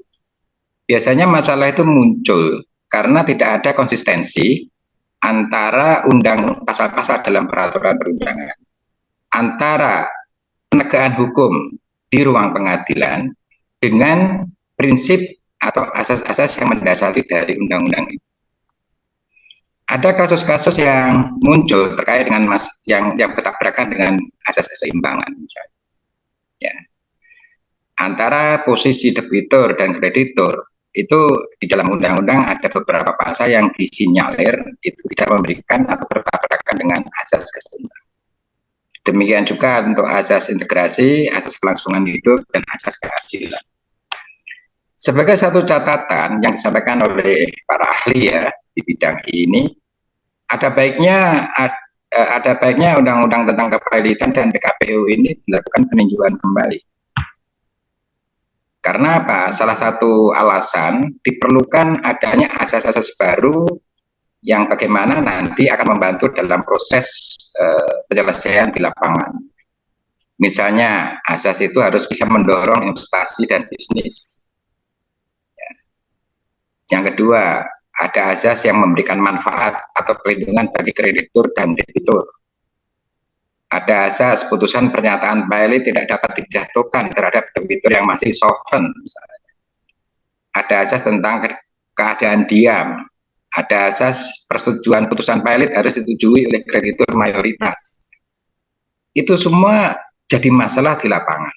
Ya karena apa? Tidak ada pegangan, tidak ada prinsip-prinsip kebenaran yang diatur atau yang dimasukkan di dalam undang-undang kepailitan dan PKPU. Sehingga kalau hanya mendasarkan pada 4 asas, sekiranya masih perlu untuk ditinjau kembali bahwa pembentukan perundang-undangan kepailitan dan PKPU ini perlu untuk berpegang pada asas-asas yang dibutuhkan sesuai dengan perkembangan di bidang hukum kepailitan dan PKPU pada saat ini. Seperti yang tadi Prof katakan bahwa undang-undang kepailitan ini sudah berjalan berapa tahun nih tadi, Prof? 19 tahun ya. Lebih. 19 tahun. Yang ini yang baru ya. Oh, lebih ya. Padahal kondisi dan perkembangan di bidang ekonomi, di bidang bisnis, dan bahkan juga hukum-hukum perjanjian yang menjadi bagian dari dasar dalam penyelesaian perkara terkait dengan kepailitan PKPU ini sudah berkembang pesat. Dan kondisi ekonomi yang naik turun akibat dari resesi, akibat dari COVID, ini memungkinkan dan sangat berpengaruh juga terhadap kondisi dari para kreditur, ya, dari para debitur, ya, para pengusaha-pengusaha. Ada kalanya ini membawa akibat dia tidak mampu untuk membayar hutang. Nah, banyak masalah yang muncul yang ini juga akibat dari perkembangan di bidang ekonomi, perkembangan di bidang bisnis yang tidak tercover di dalam proses penyelesaian masalah kepailitan dan PKPU. Jadi rekomendasinya memang perlu untuk ditinjau kembali, ditambahkan beberapa asas yang dijadikan sebagai dasar penyusunan pasal, penyusunan undang-undang sekaligus sebagai pedoman, sebagai standar etik ya bagi hakim, bagi para pihak seperti debitur dan seterusnya. Nah, ini beberapa contoh kasus ya yang muncul yang berhubungan dengan asas ya. Contoh seperti kasus penyelesaian kepalitan dan PKPU yang tidak selaras dengan azas keadilan. Ini sebagaimana hasil riset yang disampaikan oleh Profesor Titio Pramono dan Sularto, dan juga hasil riset itu menjadi sebuah produk buku, artinya berhubungan dengan perkembangan ilmu pengetahuan di bidang kepalitan, yang di situ mengidentifikasi banyak sekali kasus-kasus yang muncul yang penyelesaiannya itu bertabrakan dengan asas keadilan. Ya. Ada dua faktor. Mungkin disebabkan dari undang-undangnya yang tidak lengkap, ya. Yang kedua, mungkin juga disebabkan oleh faktor manusianya, ya, pihak-pihak yang terlibat dalam proses penyelesaian, sehingga berujung sebuah keputusan yang itu bertabrakan atau tidak selaras dengan asas keadilan. Contoh yang kedua, ditemukannya banyak masalah terkait dengan ketidakjujuran pihak-pihak yang terlibat di dalam penyelesaian perkara kepalitan. Ini kalau di atas tadi bertabrakan dengan asas keadilan, tidak relevan dengan asas keadilan. Contoh yang kedua ini ditemukan banyak masalah yang tidak relevan dengan asas keseimbangan, bahkan dengan asas integritas. Misalnya ada etikat yang kurang baik, ya.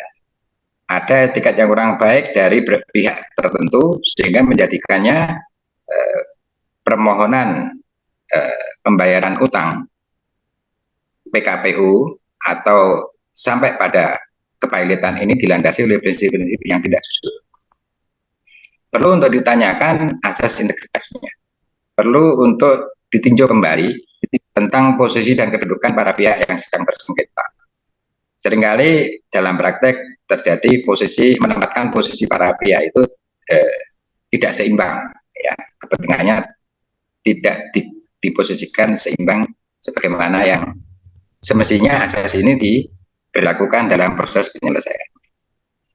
Kemudian ada yang kasus atau masalah-masalah yang berkaitan dengan kepalitan PKPU yang berkaitan dengan asas kelangsungan usaha. Ya. Seperti dalam putusan Mahkamah Agung nomor sekian dan Mahkamah Agung nomor 749, di sana seorang debitur, debitur itu tidak memiliki kemampuan untuk membayar, tetapi juga tidak diberi kesempatan untuk eksis dalam membenahi usahanya. Jadi dia malah dimatikan, ya, tidak diberi kesempatan bagaimana perusahaannya itu bisa tumbuh, survive, dan pada akhirnya punya kemampuan untuk melakukan pembayaran. Jadi asas kelangsungan usaha ini sampai dengan saat ini masih menjadi suatu masalah di lapangan karena faktanya seorang debitur malah dimatikan tanda petik, tidak diberi kesempatan bagaimana bisa pelan-pelan tumbuh sekali untuk menyehatkan perusahaannya yang pada akhirnya nanti bisa melakukan satu pembayaran utang. Nah, contoh-contoh ini membuktikan fungsi asas atau prinsip dasar yang di sana berisi kebenaran-kebenaran secara filosofis yang terkandung di dalam Undang-Undang Kepalitan dan PKPU ini belum dilaksanakan secara optimal. Ya, mungkin hakim tidak begitu melihat bagaimana sebenarnya penerjemahan asas-asas ini ke dalam undang-undang. Atau mungkin hakim tidak mau melakukan semacam refining atau penafsiran-penafsiran yang sesuai dengan batas-batas keyakinan yang dimiliki hakim untuk menyelesaikan dengan prinsip-prinsip yang betul-betul mengandung keadilan. Ini contoh beberapa kasus problematik yang muncul yang sempat saya identifikasi dari berbagai sumber. Nah, saudara, asas ini mengandung nilai atau prinsip dasar kebenaran yang dijadikan sebagai pedoman atau frame, ya. Jadi dia itu bertugas memagari bagaimana sebuah proses penyelesaian perkara ini tidak keluar dari asas-asasnya. Dengan kata lain, bahasa singkatnya adalah harus taat asas. Ya.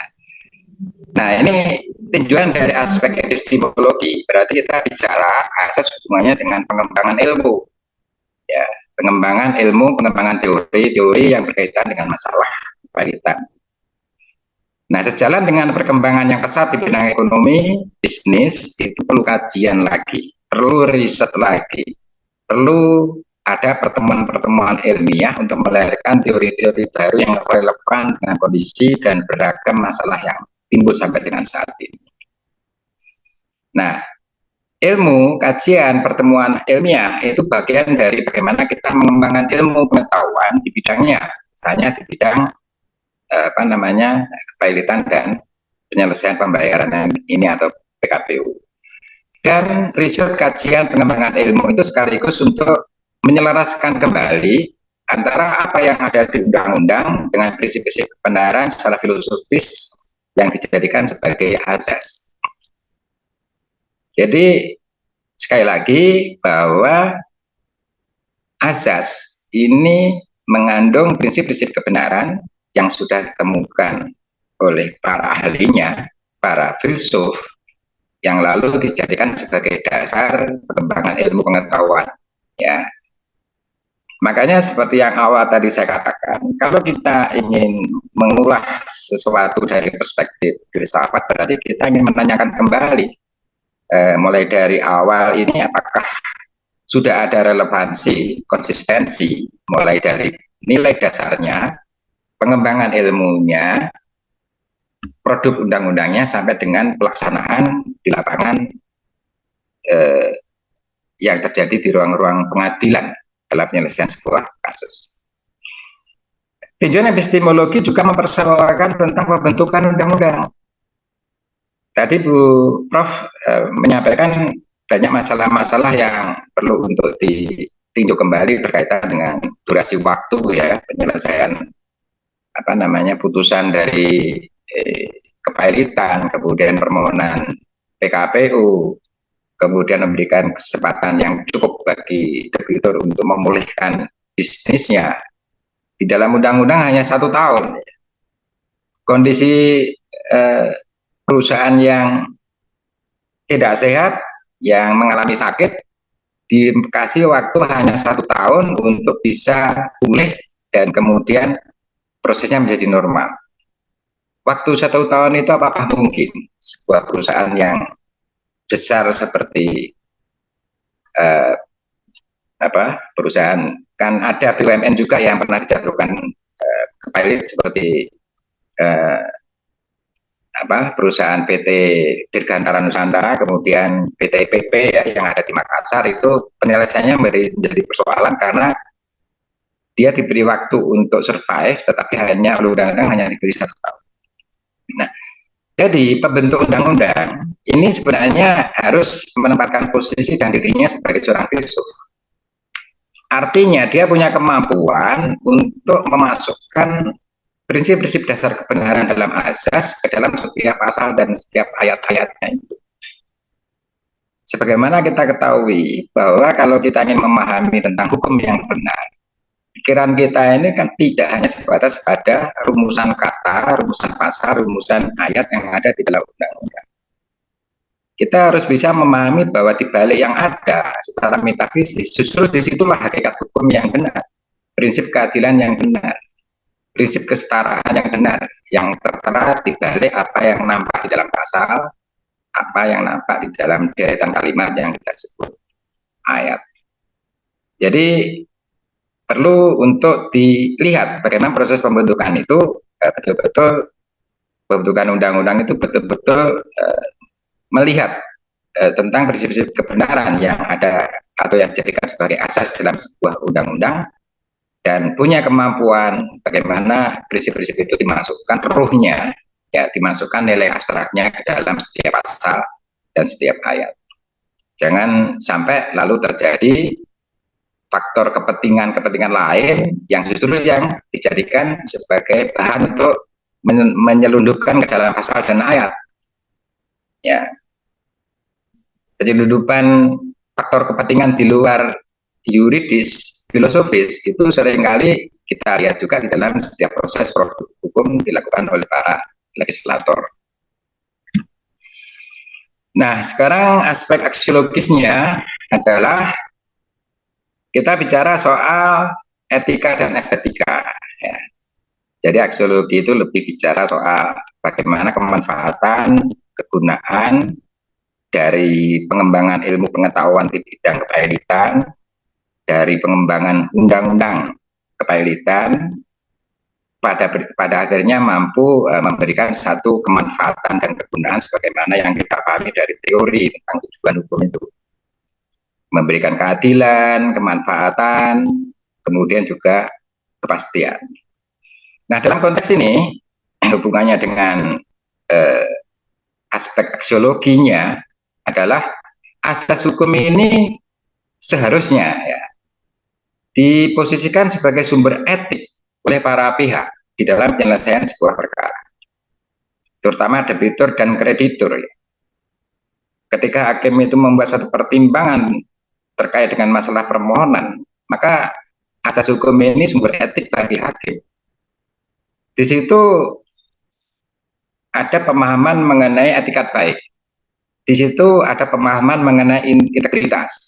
Ya. Di situ ada pemahaman mengenai objektivitas. Di situ ada pemahaman mengenai keadilan, ya, tidak memihak. Ini yang disebut sebagai satu sumber etik, dan sumber etik itu tersambung dengan persoalan-persoalan yang kita sebut dengan asas-asas hukum di atas tadi. Bagaimana hakim bisa bekerja dengan baik, menyelesaikan masalah dengan baik, kalau tidak menggunakan asas hukum sebagai sumber etik di dalam melakukan kewenangannya. Demikian juga dengan para kreditur, dengan para debitur, kuasa hukum atau pihak-pihak lain yang terlibat dalam suatu proses pengadilan dalam kasus tertentu, ya, kasus kepailitan atau PKPU dan seterusnya. Nah, inilah yang kita sebut dengan faktor etika secara aksiologisnya seperti itu. Sedangkan dari faktor estetik, bahwa kita tahu prinsip ini penting untuk melahirkan sebuah putusan yang adil.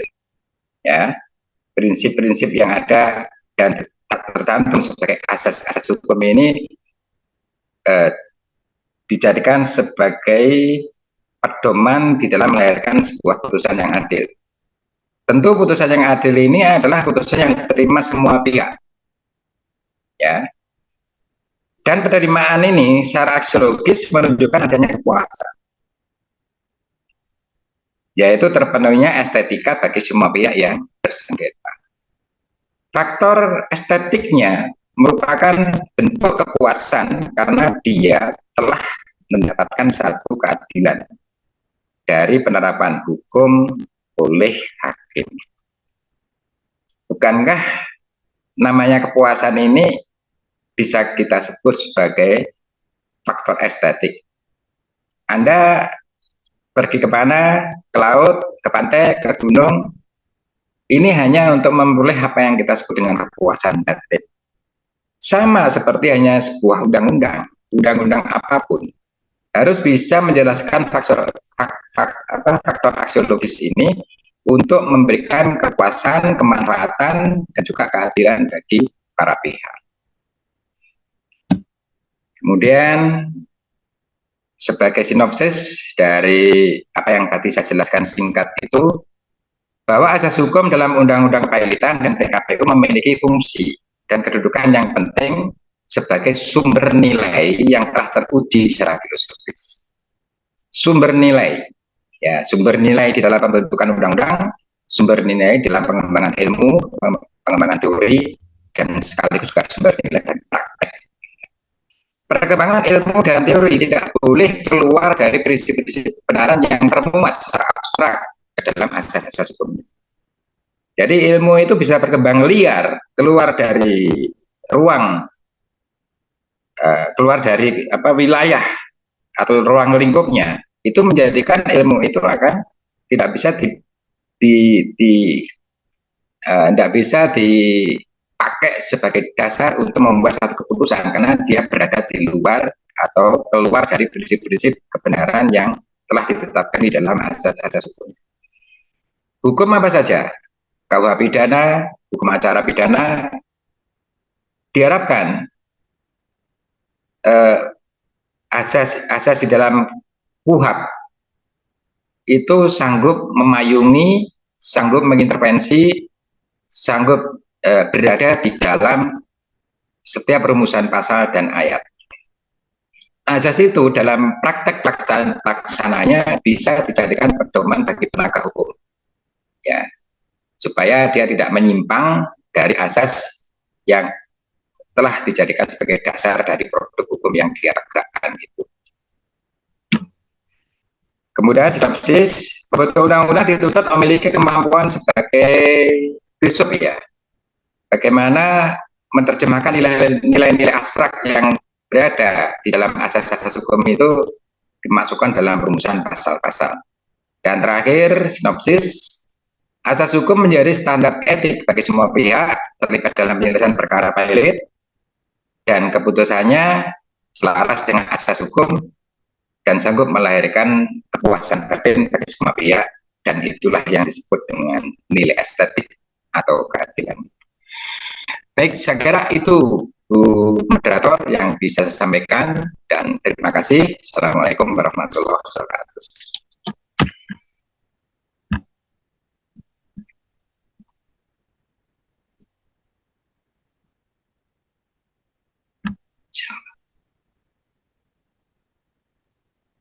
Baik, terima kasih Bapak Wasis. Nah, ini tadi sudah terbahas terkait bagaimana problematika perkembangan hukum kepahitian dalam perspektif filsafat. Kita sudah mengetahui secara mendalam ya pemaknaan di dalam PKPU dan kepahitan. Saya harap teman-teman juga terpancing ya untuk memberikan pertanyaan kepada para pakar kita hari ini, terhadap Bu Prof. Rahayu maupun ke Bapak Wasis. Silakan untuk termin pertama, mungkin silakan raise hand saja.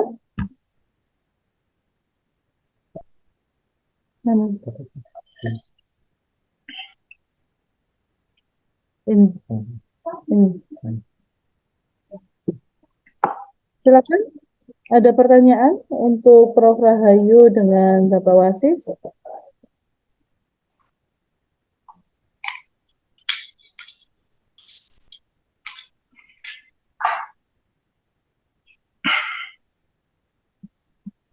Baik, sambil menunggu mungkin dari pertanyaan dari teman-teman di Zoom, mungkin ini saya yang bertanya ke Pak Rahayu dengan Pak Wasis terkait ini. Kalau kita melihat perkembangan saat ini kan memang tidak melulu ya bahwa pengajuan kepailitan kepada debitur itu selalu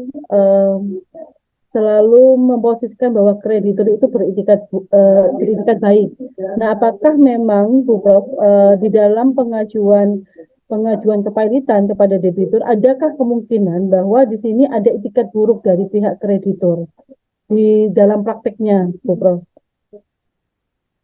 Apakah ada kemungkinan seperti itu? Nah, secara hukum, apakah ada aspek-aspek hukum yang memang membuat kreditur ini benar-benar memang adalah pihak yang berkepentingan untuk mempailitkan seorang debitur? Itu, Bu Prof. Pertanyaan ditujukan kepada siapa, Bu Dian? Rahayu mungkin terlebih dahulu. Sambil menunggu nih pertanyaan dari teman-teman di.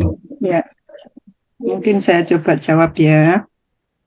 Apakah ada itikat buruk dari kreditur untuk mempailitkan debitur? Kalau dalam praktek setahu saya hampir pasti ada dalam praktek. Tapi kalau secara normatif nggak boleh ada itikat buruk itu.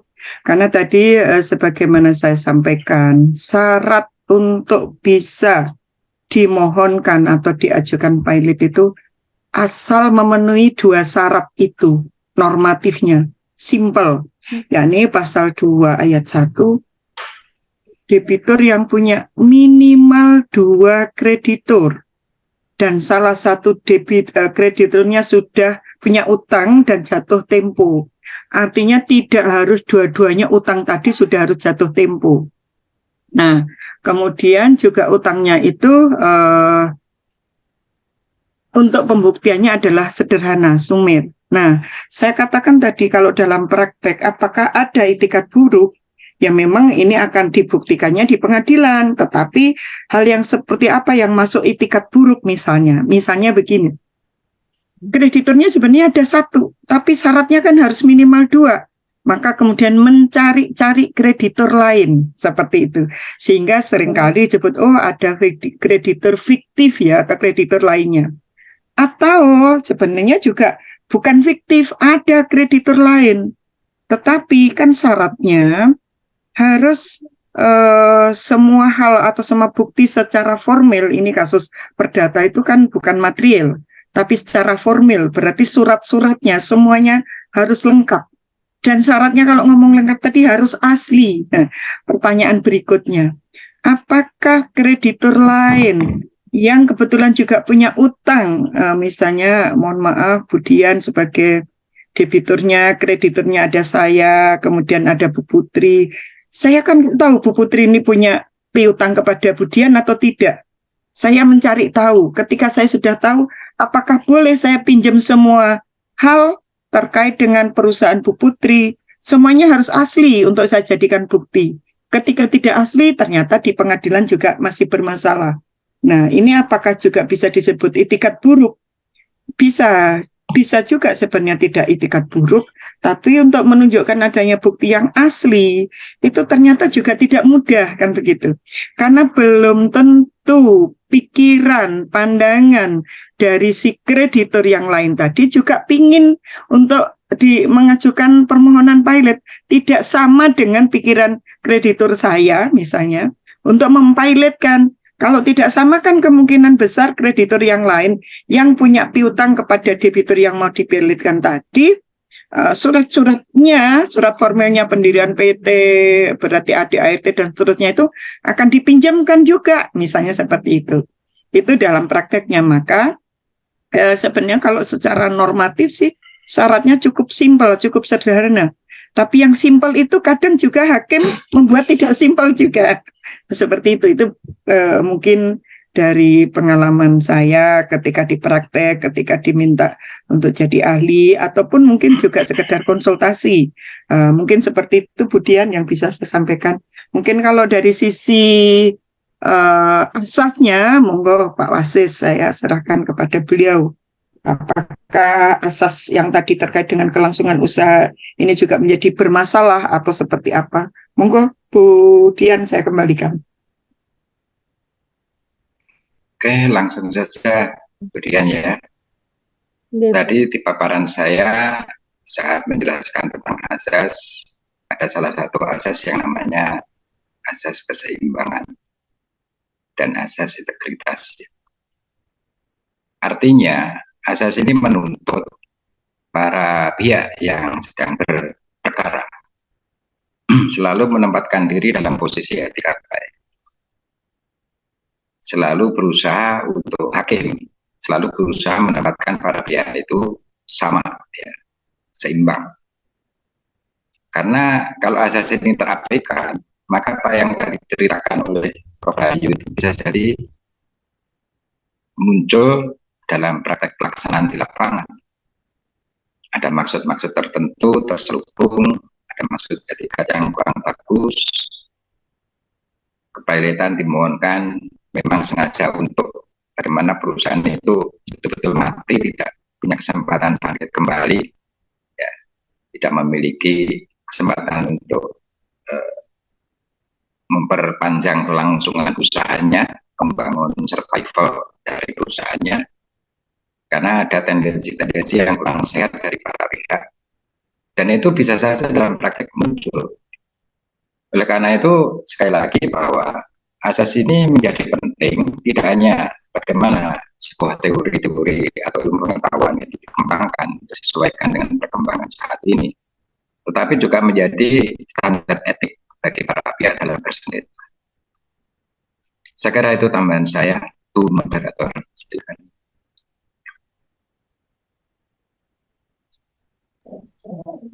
Terima kasih Pak Wasis. Silakan, ada pertanyaan dari peserta di Zoom kepada para pakar kita hari ini.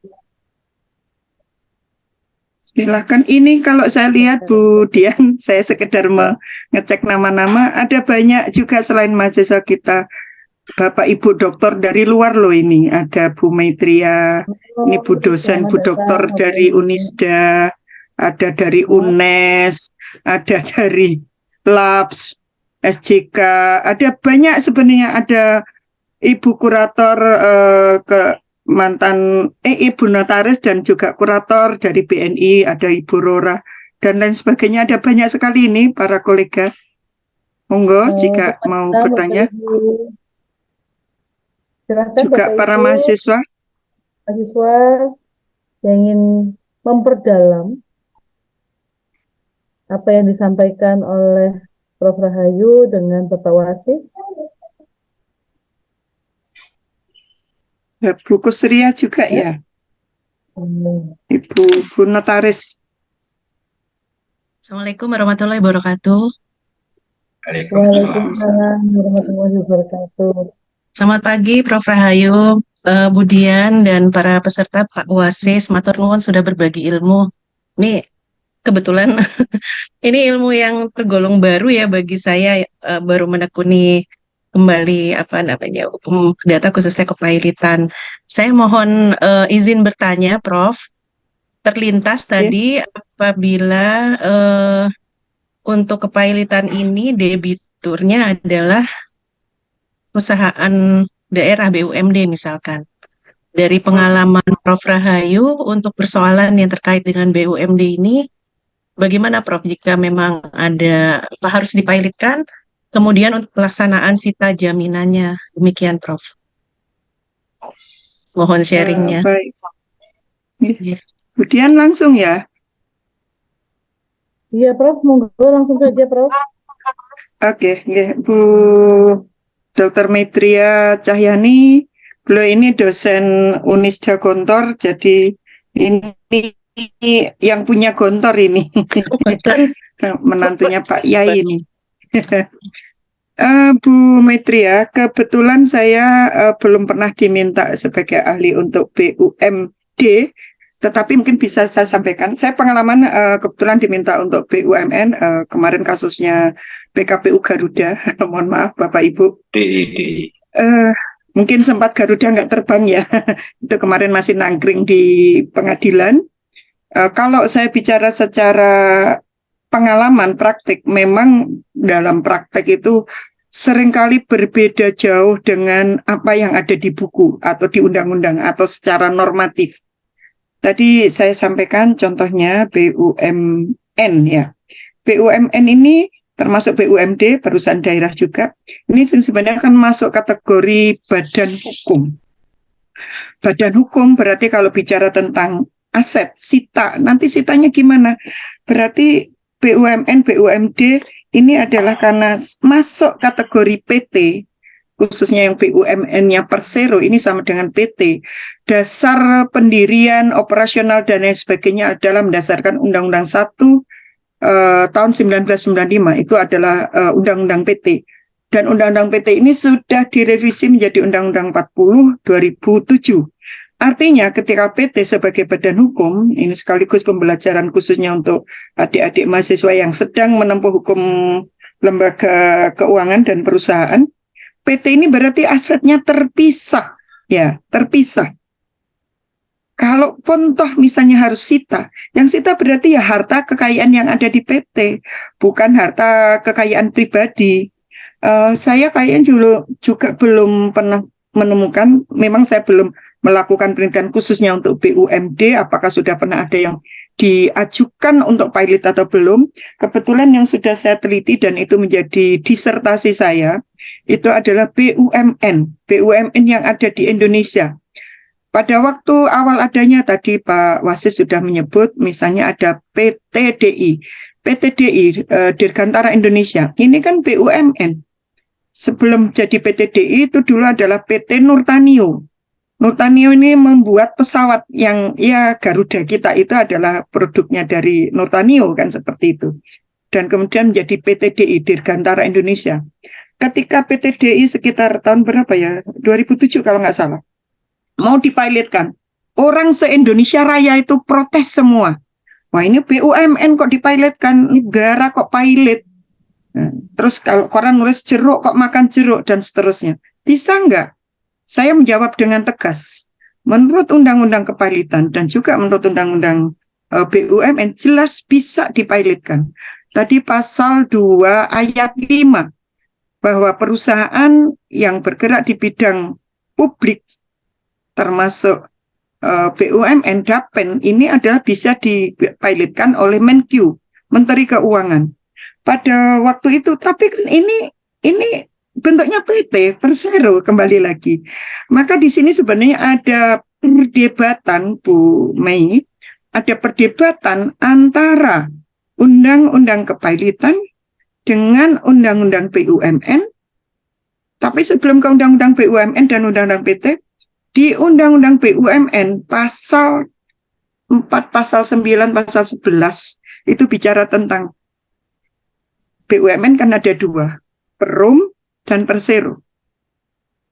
Yang Persero dasarnya adalah PT, Undang-Undang 195. Kalau yang Perum memang nanti untuk kesejahteraan rakyat. Nah, ketika menjalankan ini harus berbentuk oleh PT, maka berarti ini kan badan hukum, berdiri sendiri. Kalau itu PT di Undang-Undang Kepilotan tadi sudah saya sebutkan, siapa pihak-pihak yang bisa dipilotkan? Perorangan, holding company, termasuk badan hukum bisa PT, bisa yayasan, bisa koperasi, bisa BUMN. Bisa, artinya seperti itu. Tapi menjadi bermasalah ketika Undang-Undang BUMN ini dikaitkan dengan Undang-Undang Keuangan Negara. Pasal 2G.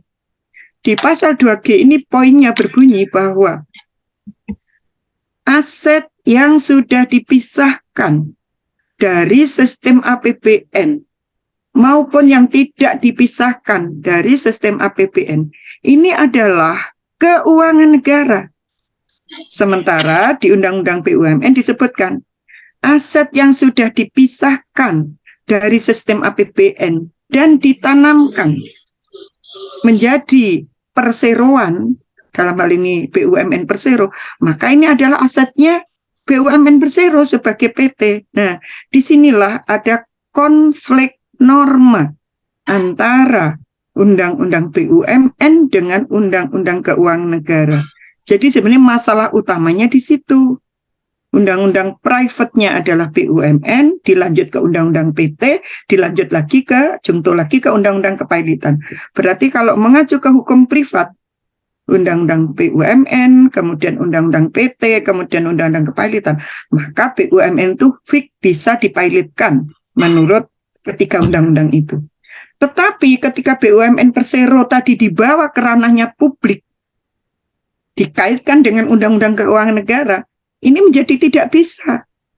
Karena pasal 2G mengatakan aset yang sudah dipisahkan dari sistem APBN maupun yang tidak dipisahkan dari sistem APBN itu adalah asetnya negara. Nah, kalau aset negara kan nggak boleh dipilotkan. Begitu juga kalau di PT BUMN Persero tadi mengalami kerugian, mengacu kepada Undang-Undang Tindak Pidana Korupsi (TPTK) yang syaratnya pokoknya kerugian kalau itu aset negara, kerugiannya ya kerugian negara, bukan kerugian PT. Nah, disinilah sebenarnya awal mulanya permasalahan. Cuman sayangnya sampai detik ini Undang-Undang BUMN meskipun sudah di judicial review ya kalah. Yang menang adalah asetnya itu masuk asetnya negara, kan begitu. Artinya Undang-Undang BUMN dirubah. Nah, bagi saya, menurut pandangan saya, selama Undang-Undang BUMN pasal tersebut belum dirubah, sampai dunia kiamat pun masih tetap bermasalah seperti itu. Karena dan kayaknya kalau saya dari penelitian-penelitian yang saya lakukan mungkin sejak berapa ya saya meneliti masih fokus di situ. Bahkan saya baru menerbitkan buku kedudukan klausul arbitrase dengan kepilotan. Jadi di Undang-Undang Kepilotan dan juga di Undang-Undang BUMN ini masih bermasalah. Jadi sampai detik ini masih bermasalah. Maka kesimpulan saya sementara, dalam tanda petik sementara, karena sampai detik ini belum ada perubahan, maka memang negara atau pemerintah masih menghendaki dua undang-undang ini ada, antara undang-undang BUMN dengan undang-undang keuangan negara nggak dirubah. Kenapa nggak dirubah? Karena memang masih difungsikan. Ketika negara atau siapapun itu, pemerintah atau X, pingin menghukum seseorang, misalnya ada direktur BUMN yang ternyata BUMN-nya mengalami kerugian, terus pingin menarik orang tersebut dipidanakan, bisa. Dasarnya mana? Undang-Undang Keuangan Negara, Undang-Undang 17/2003, junto Undang-Undang TPTK-nya. Pasti menang, pasti akan masuk penjara, sudah pasti itu. Tapi jika ingin menyelamatkan, maka yang akan dipakai atau nggak menginginkan orang tersebut dipidana, maka yang akan digunakan adalah Undang-Undang BUMN, Undang-Undang PT, Undang-Undang Kepailitan. Aman itu. Dan itu sudah saya buktikan dengan contoh pertama kasusnya PTDI. PTDI itu masih bisa pilot, nggak masalah. Meskipun mohon maaf, waktu Pak Wapres sempat, wah ini jeruk kok makan jeruk, negara kok dipilot kan nggak bisa. Tapi faktanya dalam waktu tahun berganti, PT Iglas Persero Surabaya pilot. Emang orang Indonesia ada yang komentar? Nggak ada satupun yang komentar. Beres, sama. Bisa pilot PT BUMN Persero, PT Persero. Tapi di waktu yang sebelumnya PTDI rame banget. Cek sekarang ini di internet, saya kira masih banyak tulisan tentang itu. Oke, yang tadi saya ingin menunjukkan bukti ketika ada ingin menyelamatkan tentang entah orang atau siapapun itu. Kasus kerugian Bank Mandiri Persero, kan Bank Mandiri Persero ya. Kerugian 1,2 triliun. Ini kerugian siapa? Kerugian negara atau kerugian Bank Mandiri? Kalau kerugian negara berarti yang harus take over, yang harus mengganti siapa?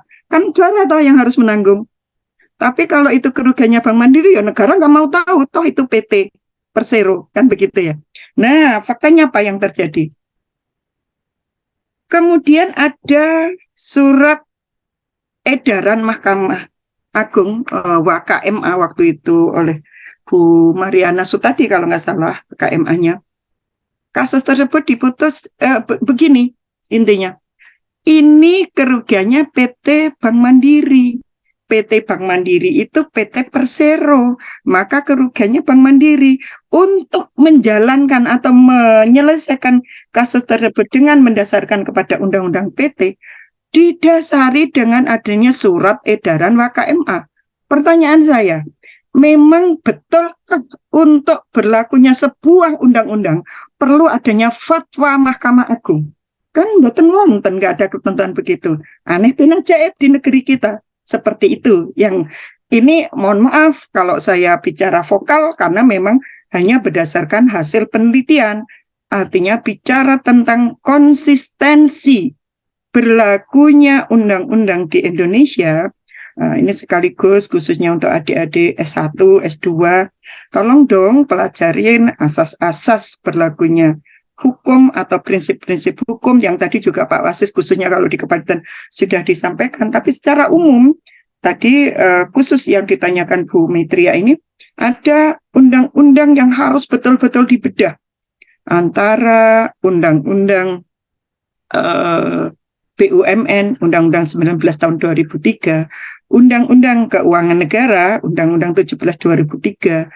Kalau dibawa ke sebelah kiri, saya biasa menggunakan istilah kiri kanan. Kiri saya berarti hukum publik, kanan misalnya hukum privat. Ini hanya untuk memudahkan saja ya. Di hukum publiknya ada Undang-Undang Keuangan Negara, ada Undang-Undang Pembendaharaan Negara, ada Undang-Undang Tindak Pidana Korupsi. Di sebelah kanan ada Undang-Undang BUMN, ada Undang-Undang PT, ada Undang-Undang Keuangan Negara, ada Undang-Undang Kepailitan. Nah, ini tidak banyak yang tidak sinkron. Jadi ada konflik kepentingan, ada yang tarik-menarik, ada yang tumpang tindih dan lain sebagainya. Jadi menurut saya di dalam prakteknya sebenarnya hal ini diawali dengan adanya konflik norma dalam undang-undangnya dulu. Sehingga kesimpulan saya, jika di undang-undangnya sudah ada konflik norma, sudah pasti pelaksanaannya akan ribet banget. Diikuti normanya ya salah, nggak diikuti ya salah, karena normanya sudah salah. Nah, seperti itu. Mungkin itu yang bisa saya sampaikan. Mohon maaf saya terpaksa menjelaskan panjang lebar, dan karena itu sangat terkait dengan disertasi saya yang sudah diuji oleh 12 guru besar. 25 orang malahan kalau di Surabaya. Kalau di UNER. Masya Dia Allah. nanti di UNER mungkin sudah berkurang ya. Ya, monggo saya kembalikan Bu Metria, mudah-mudahan sudah cukup jelas ya. Terima kasih Prof penjelasannya. Jadi nggih, mungkin nanti kalau ada diskusi lagi tentang konflik kepentingan antara sisi kiri dan sisi kanan, Prof, mohon izin untuk Iya, bisa mengikuti iya. kembali. Matur nuwun. Iya, siap. Assalamualaikum. Mohon maaf saya menggunakan kiri kanan, jangan salah tafsir ya. Intinya saya cuman kalau saya gambar kiri dan kanan, jadi bukan unsur Nggih, kiri kanan hukum sebenarnya. publik dan hukum privat. Ya, publik dan privat. Itu Nggih, aja. hukum publik dan hukum privat maksud saya. Iya, betul. Baik, Budian, terima kasih. Nggih. Sudah. Untuk peserta yang lain, apakah ada pertanyaan? Kalau tidak ada, mungkin kita cukupkan untuk pertemuan kali ini. Nggih. Sebelumnya saya ucapkan terima kasih banyak kepada para pemateri dan para hadirin yang sudah hadir pada acara hari ini. Dan alhamdulillah rangkaian acara kuliah pakar perkembangan hukum, keterkaitan dan PKPU di Indonesia hari ini telah selesai. Semoga apa yang sudah disampaikan oleh Ibu pemateri hari ini bisa bermanfaat sebagai pengetahuan dan tambahan ilmu bagi kita semua. Baik, demikian kuliah pakar perkembangan hukum, keterkaitan dan PKPU di Indonesia hari ini. Saya sebagai moderator memohon maaf jika ada kesalahan saat berlangsungnya diskusi. Terima kasih banyak. Wassalamualaikum warahmatullahi wabarakatuh.